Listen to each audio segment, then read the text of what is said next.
This is part 5 of the book named The Power of Your Subconscious Mind by the writer Joseph Murphy.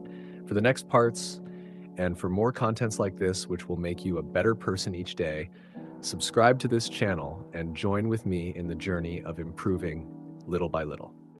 The thank you technique. In the Bible, Paul recommends that we make known our requests with praise and thanksgiving. Some extraordinary results follow this simple method of prayer. The thankful heart is always close to the creative forces of the universe, causing countless blessings to flow toward it by the law of reciprocal relationship, based on a cosmic law of action and reaction. For instance, a father promises his son a car for graduation. The boy has not yet received the car, but he is very thankful and happy and is as joyous as though he had actually received the car. He knows his father will fulfill his promise, and he is full of gratitude and joy even though he has not yet received the car, objectively speaking. He has, however, received it with joy and thankfulness in his mind. I shall illustrate how Mr. Broke applied this technique with excellent results. He said, "Bills are piling up. I am out of work. I have 3 children and no money. What shall I do?" Regularly every night and morning for a period of about 3 weeks, he repeated the words, "Thank you, Father, for my wealth," in a relaxed, peaceful manner until the feeling or mood of thankfulness dominated his mind. He imagined he was addressing the infinite power and intelligence within him, knowing, of course, that he could not see the creative intelligence or infinite mind. He was seeing with the inner eye of spiritual perception, realizing that his thought image of wealth was the first cause relative to the money, position, and food he needed. His thought feeling was the substance of wealth untrammeled by antecedent conditions of any kind. By repeating, "Thank you, Father," over and over again, his mind and heart were lifted up to the point of acceptance. And when fear, thoughts of lack, poverty, and distress came into his mind, he would say, "Thank you, Father," as often as necessary. He knew that as he kept up the thankful attitude, he would recondition his mind to the idea of wealth, which is what happened. The sequel to his prayer is very interesting. After praying in the above-mentioned manner, he met a former employer of his on the street, whom he had not seen for 20 years. The man offered him a very lucrative position and advanced him $500 on a temporary loan. Today, Mr. Broke is vice president of the company for which he works. His recent remark to me was, "I shall never forget the wonders of thank you, Father. It has worked wonders for me." The affirmative method learners. The effectiveness of an affirmation is determined largely by your understanding of the truth and the meaning back of the words. In praying, use not vain repetition. Therefore, the power of your affirmation lies in the intelligent application of definite and specific positives. For example, a boy adds 3 and 3 and puts down 7 on the blackboard. The teacher affirms with mathematical certainty that 3 and 3 are 6. Therefore, the boy changes his figures accordingly. The teacher's statement did not make 3 and 3 equal 6 because the latter was already a mathematical truth. The mathematical truth caused the boy to rearrange the figures on the blackboard. It is abnormal to be sick. It is normal to be healthy. Health is the truth of your being. When you affirm health, harmony, and peace for yourself or another, and when you realize these are universal principles of your own being, you will rearrange the negative patterns of your subconscious mind based on your faith and understanding of that which you affirm. The result of the affirmative process of prayer depends on your conforming to the principles of life, regardless of appearances. Consider for a moment that there is a principle of mathematics and none of error. There is a principle of truth, but none of dishonesty. There is a principle of intelligence, but none of ignorance. There is a principle of harmony and none of discord. There is a principle of health, but none of disease, and there is a principle of abundance, but none of poverty. The affirmative method was chosen by the author for use on his sister, who was to be operated on for the removal of gallstones in a hospital in England. The condition described was based on the diagnosis of hospital tests and the usual X-ray procedures. She asked me to pray for her. We were separated geographically about 6,500 miles, but there is no time or space in the mind principle. Infinite mind or intelligence is present in its entirety at every point simultaneously. I withdrew all thought from the contemplation of symptoms and from the corporeal personality altogether. I affirmed as follows: this prayer is for my sister Catherine. She is relaxed and at peace, poised, balanced, serene, and calm. The healing intelligence of her subconscious mind, which created her body, is now transforming every cell, nerve, tissue, muscle, and bone of her being according to the perfect pattern of all organs lodged in her subconscious mind. Silently, quietly, all distorted thought patterns in her subconscious mind are removed and dissolved, and the vitality, wholeness, and beauty of the life principle are made manifest in every atom of her being. She is now open and receptive to the healing currents which are flowing through her like a river, restoring her to perfect health, harmony, and peace. All distortions and ugly images are now washed away by the infinite ocean of love and peace flowing through her, and it is so. I affirmed the above several times a day, and at the end of 2 weeks my sister had an examination which showed a remarkable healing, and the x-ray proved negative. To affirm is to state that it is so, and as you maintain this attitude of mind as true, regardless of all evidence to the contrary, you will receive an answer to your prayer. Your thought can only affirm, for even if you deny something, you are actually affirming the presence of what you deny. Repeating an affirmation, knowing what you are saying and why you are saying it, leads the mind to that state of consciousness where it accepts that which you state as true. Keep on affirming the truths of life until you get the subconscious reaction which satisfies. The argumentative method. This method is just what the word implies. It stems from the procedure of Dr. Phineas Parkhurst Quimby of Maine.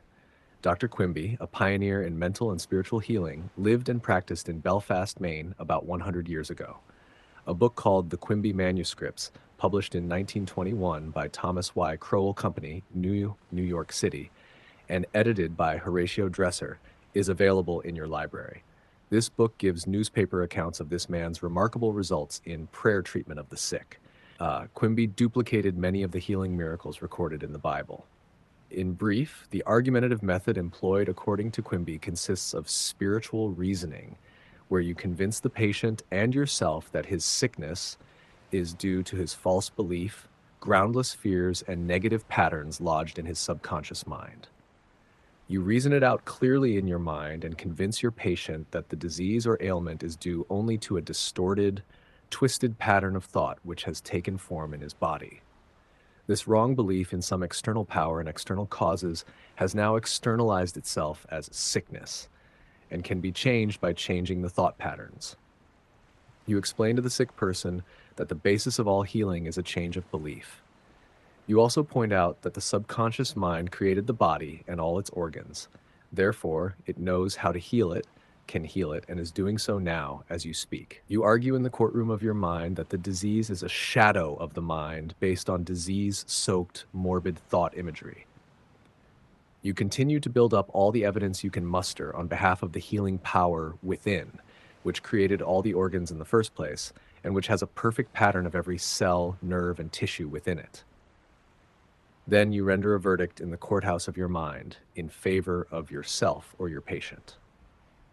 You liberate the sick one by faith and spiritual understanding. Your mental and spiritual evidence is overwhelming. There being but one mind, what you feel as true will be resurrected in the experience of the patient. This procedure is essentially the argumentative method used by Dr. Quimby of Maine from 1849 to 1869. The absolute method is like modern sound wave therapy. Many people throughout the world practice this form of prayer treatment with wonderful results. The person using the absolute method mentions the name of the patient, such as John Jones, then quietly and silently thinks of God and his qualities and attributes, such as God is all bliss, boundless love, infinite intelligence, all-powerful, boundless wisdom, absolute harmony, indescribable beauty, and perfection. As he quietly thinks along these lines, he is lifted up in consciousness into a new spiritual wavelength, at which times he feels the infinite ocean of God's love is now dissolving everything unlike itself in the mind and body of John Jones, for whom he is praying. He feels all the power and love of God are now focused on John Jones, and whatever is bothering or vexing him is now completely neutralized in the presence of the infinite ocean of life and love. The absolute method of prayer might be likened to the sound wave or sonic therapy, recently shown me by a distinguished physician in Los Angeles. He has an ultrasound wave machine which oscillates at a tremendous speed and sends sound waves to any area of the body to which it is directed. These sound waves can be controlled, and he told me of achieving remarkable results in dissolving arthritic calcareous deposits, as well as the healing and removal of other disturbing conditions. To the degree that we rise in consciousness by contemplating qualities and attributes of God, do we generate spiritual electronic waves of harmony, health, and peace. Many remarkable healings follow this technique of prayer. A cripple walks. Dr. Phineas Parkhurst Quimby, of whom we spoke previously in this chapter, used the absolute method in the latter years of his healing career. He was really the father of psychosomatic medicine and the first psychoanalyst. He had the capacity to diagnose clairvoyantly the cause of the patient's trouble, pains, and aches. The following is a condensed account of the healing of a cripple as recorded in Quimby's manuscripts. Quimby was called on to visit a woman who was lame, aged, and bedridden. He states that her ailment was due to the fact that she was imprisoned by a creed so small and contracted that she could not stand upright and move about. She was living in the tomb of fear and ignorance. Furthermore, she was taking the Bible literally, and it frightened her. In this tomb, Quimby said, was the presence and power of God trying to burst the bands, break through the bonds, and rise from the dead. When she would ask others for an explanation of some passage of the Bible, the answer would be a stone. Then she would hunger for the bread of life. Dr. Quimby diagnosed her case as a mind cloudy and stagnated due to excitation and fear caused by the inability to see clearly the meaning of the passage of the Bible which she had been reading. This showed itself in the body by her heavy and sluggish feeling, which would terminate as paralysis. At this point, Quimby asked her what was meant in the Bible verses.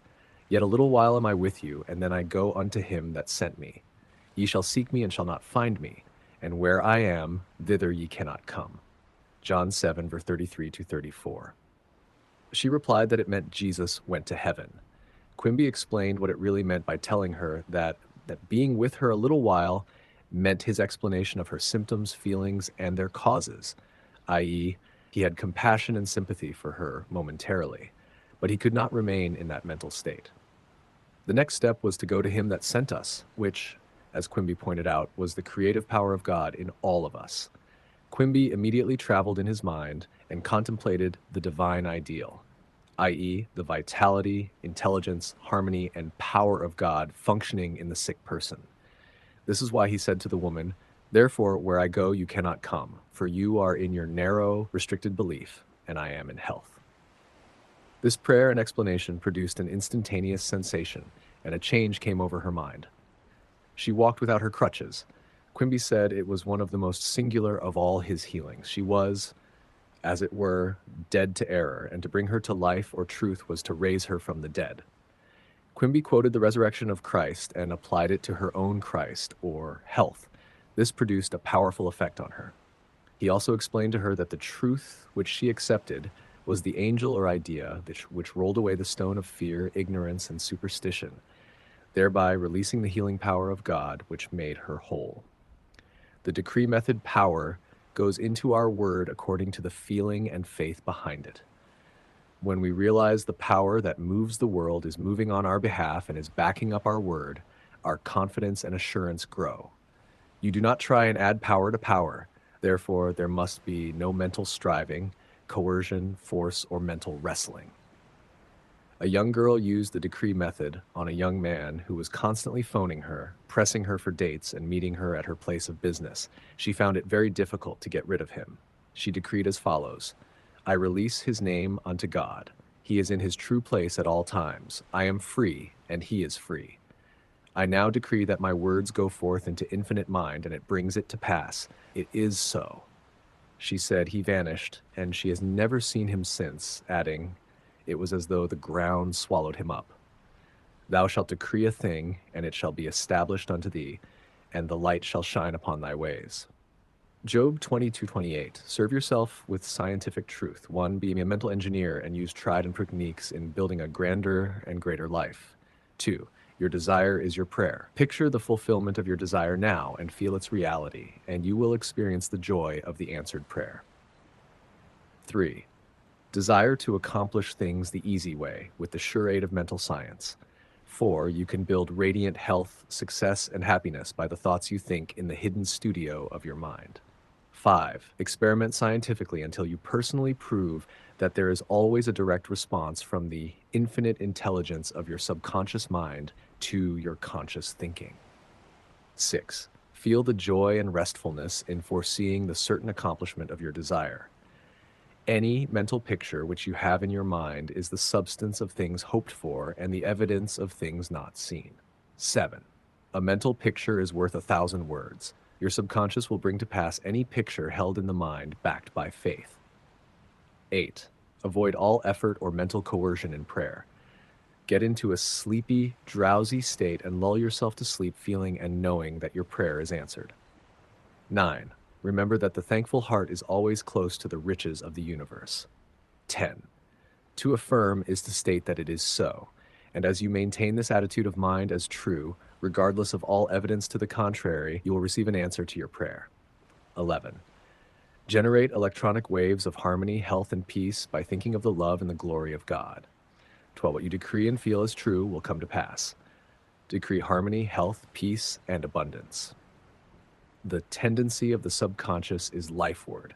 Over 90% of your mental life is subconscious. So men and women who fail to make use of this marvelous power live within very narrow limits. Your subconscious processes are always lifeward and constructive. Your subconscious is the builder of your body and maintains all its vital functions. It is on the job 24 hours a day and never sleeps. It is always trying to help and preserve you from harm. Your subconscious mind is in touch with infinite life and boundless wisdom, and its impulses and ideas are always lifeward. The great aspirations, inspirations, and visions for a grander and nobler life spring from the subconscious. Your profoundest convictions are those you cannot argue about rationally because they do not come from your conscious mind. They come from your subconscious mind. Your subconscious speaks to you in intuitions, impulses, hunches, intimations, urges, and ideas, and it is always telling you to rise, transcend, grow, advance, adventure, and move forward to greater heights. The urge to love, to save the lives of others, comes from the depths of your subconscious. For example, during the Great San Francisco earthquake and fire of April 18, 1906, invalids and cripples who had been confined to bed for long periods of time rose up and performed some of the most amazing feats of bravery and endurance. The intense desire welled up within them to save others at all costs, and their subconscious responded accordingly. Great artists, musicians, poets, speakers, and writers tune in with their subconscious powers and become animated and inspired. For example, Robert Louis Stevenson, before he went to sleep, used to charge his subconscious with the task of evolving stories for him while he slept. He was accustomed to ask his subconscious to give him a good, marketable thriller when his bank account was low. Stevenson said the intelligence of his deeper mind gave him the story piece by piece, like a serial. This shows how your subconscious will speak lofty and wise sayings through you, which your conscious mind knows nothing about. Mark Twain confided to the world on many occasions that he never worked in his life. All his humor and all his great writings were due to the fact that he tapped the inexhaustible reservoir of his subconscious mind. How the body portrays the workings of the mind. The interaction of your conscious and subconscious mind requires a similar interaction between the corresponding system of nerves. The cerebrospinal system is the organ of the conscious mind, and the sympathetic system is the organ of the subconscious mind. The cerebrospinal system is the channel through which you receive conscious perception by means of your 5 physical senses and exercise control over the movement of your body. This system has its nerves in the brain, and it is the channel of your volitional and conscious mental action. The sympathetic system, sometimes referred to as the involuntary nervous system, has its center in a ganglionic mass at the back of the stomach known as the solar plexus, and is sometimes spoken of as the abdominal brain. It is the channel of that mental action which unconsciously supports the vital functions of the body. The two systems may work separately or synchronously. Judge Thomas Troward says the vagus nerve passes out of the cerebral region as a portion of the voluntary system, and through it we control the vocal organs. Then it passes onward to the thorax, sending out branches to the heart and lungs. Finally, passing through the diaphragm, it loses the outer coating, which distinguishes the nerves of the voluntary system and becomes identified with those of the sympathetic system, so forming a connecting link between the two and making the man physically a single entity. Similarly, different areas of the brain indicate their connection with the objective and subjective activities of the mind, respectively. And speaking in a general way, we may assign the frontal portion of the brain to the former and the posterior portion to the latter, while the intermediate portion partakes of the character of both. A rather simple way of looking at the mental and physical interaction is to realize that your conscious mind grasps an idea which induces a corresponding vibration in your voluntary system of nerves. This in turn causes a similar current to be generated in your involuntary system of nerves, thus handling the idea over to your subconscious mind, which is the creative medium. This is how your thoughts become things. Every thought entertained by your conscious mind and accepted as true is sent by your brain to your solar plexus, the brain of your subconscious mind, to be made into your flesh and to be brought forth into your world as a reality. There is an intelligence which takes care of the body. When you study the cellular system and the structure of the organs, such as eyes, ears, heart, liver, bladder, etc., you learn they consist of groups of cells which form a group intelligence, whereby they function together and are able to take orders and carry them out in deductive function at the suggestion of the master mind, conscious mind. A careful study of the single-celled organism shows you what goes on in your complex body. Though the monocellular organism has no organs, it still gives evidence of mind action and reaction, performing the basic functions of movement, alimentation, assimilation, and elimination. Many say there is an intelligence which will take care of your body if you let it alone. That is true, but the difficulty is that the conscious mind always interferes with its five-sense evidence based on outer appearances, leading to the sway of false beliefs, fears, and mere opinion. When fear, false beliefs, and negative patterns are made to register in your subconscious mind through psychological, emotional conditioning, there is no other course open to the subconscious mind except to act on the blueprint specifications offered it. The subconscious mind works continually for the common good. The subjective self within you works continuously for the general good, reflecting an innate principle of harmony behind all things. Your subconscious mind has its own will, and it is a very real something in itself. It acts night and day, whether you act upon it or not. It is the builder of your body, but you cannot see, hear, or feel it building, as all this is a silent process. Your subconscious has a life of its own, which is always moving toward harmony, health, and peace. This is the divine norm within it, seeking expression through you at all times.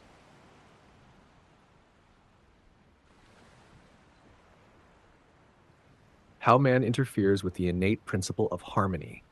To think correctly, scientifically, we must know the truth. To know the truth is to be in harmony with the infinite intelligence and power of your subconscious mind, which is always moving lifeward. Every thought or action which is not harmonious, whether through ignorance or design, will result in discord and limitation of all kinds. Scientists inform us that you build a new body every 11 months, so you are really only 11 months old from a physical standpoint. If you build defects back into your body by thoughts of fear, anger, jealousy, and ill will, you have no one to blame but yourself. You are the sum total of your own thoughts. You can keep from entertaining negative thought and imagery. The way to get rid of darkness is with light. The way to overcome cold is with heat. The way to overcome the negative thought is to substitute the good thought. Affirm the good and the bad will vanish. Why it's normal to be healthy, vital, and strong. It's abnormal to be sick. The average child born into the world is perfectly healthy, with all its organs functioning perfectly. This is the normal state, and we should remain healthy, vital, and strong. The instinct of self-preservation is the strongest instinct of your nature, and it constitutes a most potent, ever-present, and constantly operative truth inherent in your nature. It is, therefore, obvious that all your thoughts, ideas, and beliefs must operate with greater potentiality when they are in harmony with the innate life principle in you, which is forever seeking to preserve and protect you along all lines. It follows from this that normal conditions can be restored with greater ease and certainty than abnormal conditions can be induced. It is abnormal to be sick. It simply means you are going against the stream of life and thinking negatively. The law of life is the law of growth. All nature testifies to the operation of this law by silently, constantly expressing itself in the law of growth. Where there is growth and expression, there must be life. Where there is life, there must be harmony. And where there is harmony, there is perfect health. If your thought is in harmony with the creative principle of your subconscious mind, you are in tune with the innate principle of harmony. If you entertain thoughts which are not in accordance with the principle of harmony, these thoughts cling to you, harass you, worry you, and finally bring about disease, and if persisted in, possibly death. In the healing of disease, you must increase the inflow and distribution of the vital forces of your subconscious mind throughout your system. This can be done by eliminating thoughts of fear, worry, anxiety, jealousy, hatred, and every other destructive thought which tends to tear down and destroy your nerves and glands, body tissue which controls the elimination of all waste material. Pott's disease cured. In the Nautilus magazine of March 1917, there appears an article about a boy suffering from Pott's disease, or tuberculosis of the spine, who had a remarkable healing. His name was Frederick Elias Andrews of Indianapolis, now minister of Unity School of Christianity, Kansas City, Missouri. His physician pronounced him incurable. He began to pray, and from a crooked, twisted cripple going about on hands and knees, he became a strong, straight, well-formed man. He created his own affirmation, mentally absorbing the qualities he needed. He affirmed over and over again many times a day, "I am whole, perfect, strong, powerful, loving, harmonious, and happy." He persevered and said that this prayer was the last utterance on his lips at night and the first in the morning. He prayed for others also by sending out thoughts of love and health. This attitude of mind and way of prayer returned to him multiplied many times. His faith and perseverance paid off with big dividends.